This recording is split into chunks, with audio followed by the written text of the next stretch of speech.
بسم الله الرحمن الرحيم.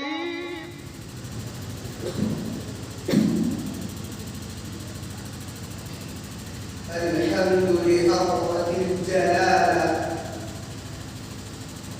والنعت لصاحب الرسالة. أما بعد فأعوذ بالله من الشيطان الرجيم. بسم الله الرحمن الرحيم. إن هذه أمتكم أمة واحدة. وقال النبي صلى الله عليه وسلم: المؤمن للمؤمن كالبنيان يشد بعضه بعضا.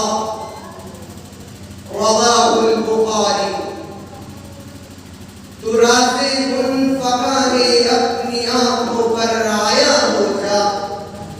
تو راستے کن فقانے اپنی آنکھوں پر آیا ہو جا. خودی کا راز نہ ہو جا، خدا کا ترجمہ ہو جا. حوث نے کر دیا ہے ٹکڑے ٹکڑے نوع انسان کو. اخوت کا بیان ہو جا، محبت کی زبان ہو جا. یہ ہندی دو خراسانی، افغانی و تورانی، تو اے شرمند اے صاحب چل کر بے قرار ہو جا. شفقت و محبت کے پیکر مجسم صدر محترم، موقر اساتذہ کرام، قرب و جوار سے تشریف لائے ہوئے مہمانان اعظام اور رفقائے بس. قرآن و حدیث اور کتب تواریخ کا مطالعہ بتاتا ہے اسلام کی آمد سے قبل دنیا کے گوشے گوشے اور چپے چپے میں قتل و غارت گری کا بازار گرم تھا. اتحاد و اتفاق کا فقدان اور اختلاف و انتشار کا سیلاب تھا. اخوت و محبت سے کوس و دور و نفرت و عداوت کا عروج تھا. امن و سلامتی و صلح و عاشقی نیاب اور فتنہ و فساد کی بہتات تھی. الغرض پوری دنیا ظہر الفساد فی البر والبحر کی جیتی جاتی تصویر تھی. بلاخر خداوند قدوس کو اس ترقی، سسکتی، بلکتی اور آہ و فغاں کرتی ہوئی انسانیت پر رحم آ ہی گیا. پھر کیا تھا؟ فاران کی چوٹی سے مذہب اسلام کا سورج طلوع ہوا، جس نے اپنی روشن کرنوں سے ظلمتوں کو دور کر دیا، انسان کو انسانیت کا درس دیا. انما المؤمنون اخوہ کے ذریعے اخوت و بھائی چارگی کا سبق پڑھایا. انا خلقناکم من ذکر و انثی کے ذریعے انسانی مساوات و رواداری کا درس دیا. انا اکرمکم عند اللہ اتقاکم کے ذریعے رنگ و نسل اور ذات پر کی بنیاد پر بھید بھاؤ سے منع کرتے ہوئے تقوی و طہارت و عزت و شرافت کا معیار قرار دیا. واعتصموا بحبل اللہ جمیعا ولا تفرقوا کا حکم صادر فرما کر اتحاد و اتفاق کی لڑی میں پرو دیا اور ساتھ ہی ساتھ اختلاف و انتشار کی قباحت دلوں میں پیوست کر دی. اور ان هذه امتکم امة واحدہ کے ذریعے پوری قوم ملت کو ایک پلیٹ فارم پر جمع کر دیا. پھر نگاہ عالم نے دیکھا کہ اسلام کے دیے ہوئے اسی پیغام اتحاد و اتفاق کی تلوار سے نفرت و عداوت کے تاریک بادل چھٹنے لگے. ظلم و بربریت کے پاؤں اکھڑنے لگے. الفت و محبت کے پھول کھلنے لگے. عدل و مساوات کے جذبے ابھرنے لگے. اختلاف و انتشار کی مضمون فضا چھڑنے لگی. صدیوں کے پچھلے ہوئے آپس میں شیر و شکر ہو گئے. الغرض پوری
علماء تمہیں توڑا دیے گھوڑے توڑے. پھر کیا تھا؟ اسی اتحاد و اتفاق کا نتیجہ تھا کہ پوری دنیا میں پرچم اسلام لہرنے لگا. مذہب اسلام کا سکہ چہار داغے عالم میں صدیوں چلتا رہا. شجرہ اسلام پھلتا پھولتا رہا. اس قول کی صداقت کی شہادت کے لیے تاریخ کے صفحات کی ورق گردانی کیجیے. خلیفۃ المسلمین عمر بن عبدالعزیز کا وہ تاریخی جملہ پڑھیے جو انہوں نے پانی سے لدے ہوئے بادل سے مخاطب ہو کر فخریہ کہا تھا کہ اے بادل، جب تو زمین کے جس خطے پر بھی برسے گا اس کا عشر و خراج وصول ہو کر میرے ہی بیت المال میں آئے گا.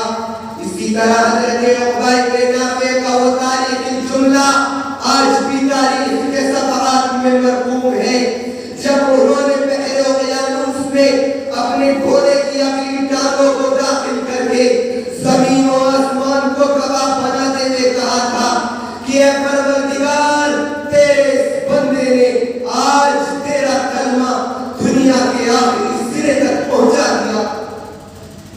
سامعین دی وقار، یہ سب کیوں کر ممکن ہوا؟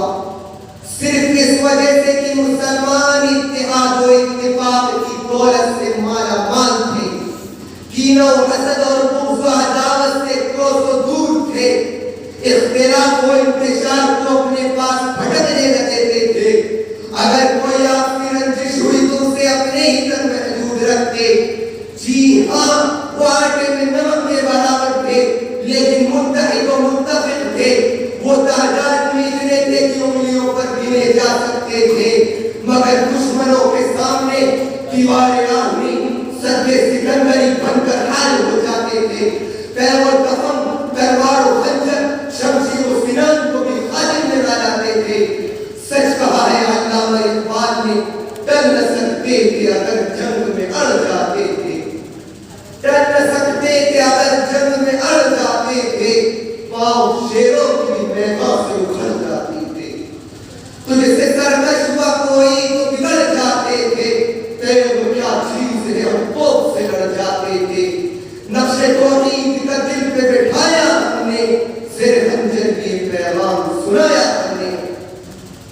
لیکن وائے نادانی کہ تو محتاج ساقی ہو گیا، وائے نادانی کہ تو محتاج ساقی ہو گیا. میں بھی تو، مینا بھی تو، ساقی بھی تو، محفل بھی تو. چنانچہ جفا کشی کے بجائے عیش پرستی جب مسلمانوں کا خیمہ بن گیا، اتحاد و اتفاق کی بجائے اختلاف و انتشار مسلمانوں کا قرہ امتیاز بن گیا. الفت و محبت کی جگہ نفرت و عداوت نے ڈیرے ڈال دیے. کینہ و حسد اور بغض و عداوت کی آگ نے مسلمانوں کے قلوب کو جلا کر خالص کر دیا. منصب طلبی اور جاہ پرستی نے امت کے شیرازے کو تاش کے پتوں کی طرح بکھیر دیا.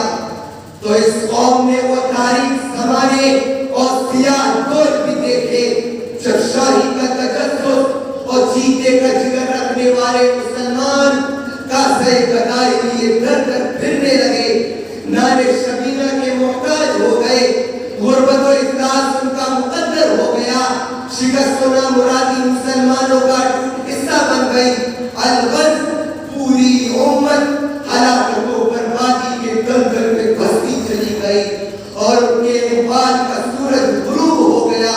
اور پھر شاید کو یہ بھی کہنا پڑا، اے مسلمان کیا بتاؤں تجھ سے نادانی تیری، اے مسلمان کیا بتاؤں تجھ سے نادانی تیری. نام کی بس رہ گئی ہے اب مسلمانی تیری. تھا کبھی حیران زمانہ تیری شوکت دیکھ کر، ہو گئی ضرب القتل عالم میں حیرانی تیری. اور علامہ اقبال کی اسی کا شکوہ و گلہ کرتے ہوئے یوں نعرہ ہے، اے لا الہ کے وارث باقی نہیں ہے تجھ میں، اے لا الہ کے وارث باقی نہیں ہے تجھ میں. گفتار دل پرانا، کردار قاہرانہ، تیری نگاہ سے دل سینوں میں کانپتے تھے. کھویا گیا وہ تیرا جذبے کا نظارہ.